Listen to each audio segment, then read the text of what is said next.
she straight, no Gretzky. Hoping he lame won't catch me. Run through the way, no jet ski. Run through the way, no jet ski. She straight, no Gretzky. Hoping he lame won't catch me. Run through the way, no jet ski. Run through the wave, no jet ski. Welcome to YouTube. And it's your boy Laidback since '96, and I'm back at it with another sideline story. This sideline story is going to talk about how did I learn to swim. Now, before I get into the story on how I learned to swim, you got to first learn about the incident that led to me learning how to swim. So, I was at my auntie's house with my older sister and my cousin Court. My auntie at the time, she had like a 2-story house and she had a pool with it or whatever. We would always go over there, but this one particular time, you know, we was playing. My older sister and my cousin Courtland, he's my same age, but I'm like 2 months older, but we've been at the hip since he's been born, so like that's my boy, like dang near my brother. That is my brother. Like to me that's my brother. But anyway, get on with the story. We was playing or whatever, and they had this double floaty, right? And I was pulling my cousin and my older sister. I'd be like the conductor of this little water train we had going or whatever. And it's crazy because you don't think about this stuff when it happened, but like, man, that's just crazy. So I was pulling them or whatever, you know, we playing or whatever, and I'm like, all right, y'all, I'm gonna take us to the other side of the pool.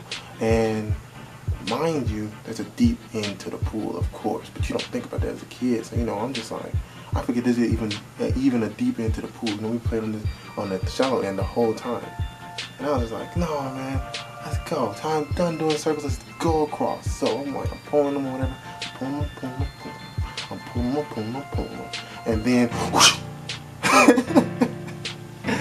boy, I sank like a rock, dude. Like, the only thing I remember is I'm on the side of the pool coughing up water.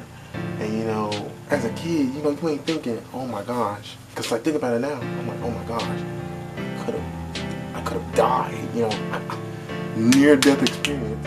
God spared me, thank you. But then again, at the time, I believe I was just like, I'm hungry. I'm ready to eat now. I think that's exactly what I was thinking at the time. Because I wasn't thinking anything but eat. I was like, for some reason I was hungry. I was like, man, I'm ready to eat. You know? Then it recollected to me that I almost died. You know what I mean? And then now thinking about it, you know, I think that's exactly why they put me in that summer camp. I think it was A.G. Gas. They put me in. I took swimming lessons there, and I think this happened. I went to A.G. Gas in the summer before 2nd grade. Cause after 1st grade, 2nd grade, one of the two, I don't remember. But anyway, I was learning how to swim, and you know, it was pretty cool or whatever. You know, they had little lessons and with the little paddle board or whatever. But the thing about it though is I was like really like terrified. I was really terrified of like swimming in the deep end because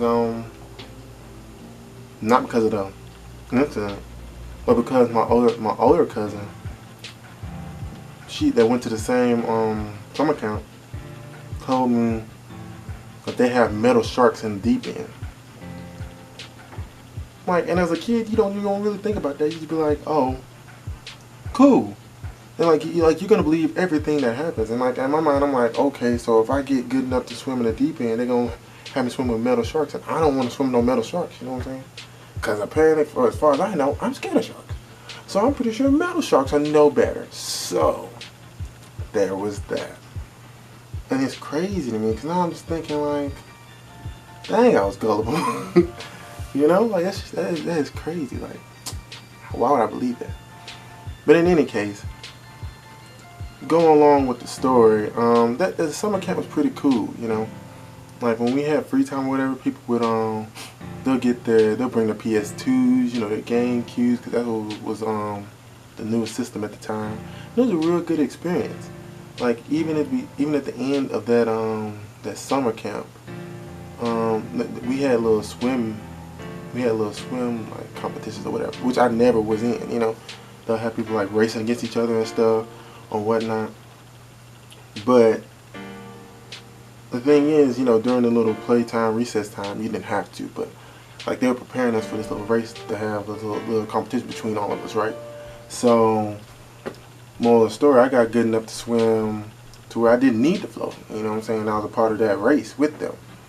I was like the third person in like a 4-person relay swimming race, okay? And the first person that went was our fastest swimmer, which was Vic. His name was Victor, or whatever. Vic, pretty cool. Relay though, it was so crazy. They lost us the lead because for some reason they lost the lead for us, and they was like talking to me, like, hey man, hey Verdell, you gotta catch up that slack. So our in person can end it. We need you to bring us back in the race. And I was like, you know what? I got you. You know what I'm saying? And the crazy thing about it is, even when I learned how to swim, I really just feel like I learned how to float. But when I learned how to swim, at the time I had no kind of collaboration with my arms and feet, like with swimming. So usually I'd be using like straight arm strength, and my feet would be doing this. I could never just do this and do that at the same time. For some reason. Hey, I think because I was dropped on my head as a kid, we're not gonna talk about it. That's another story, another video. But anyway, so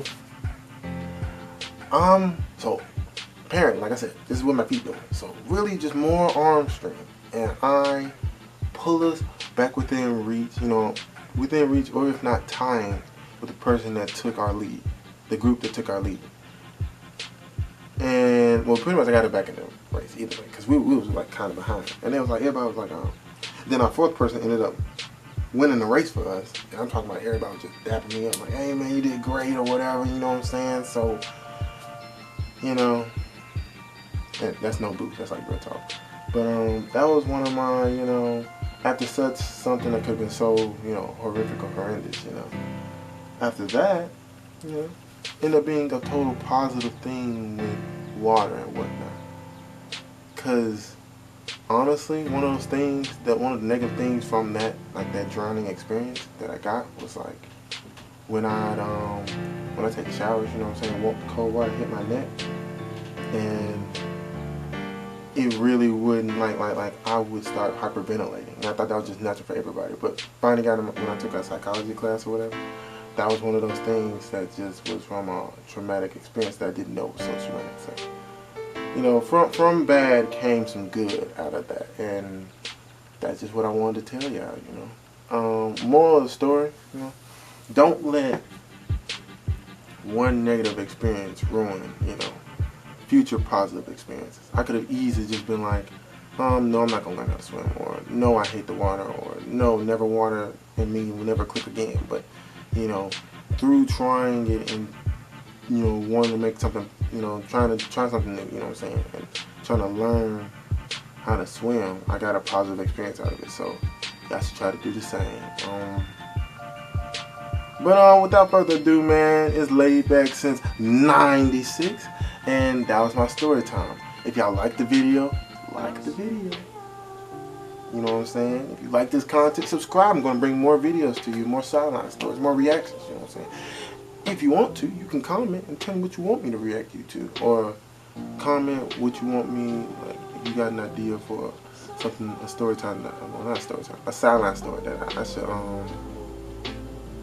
I should present to y'all, Just come on in the comments, interact. Try to get to know them. But after that, man, I'm out.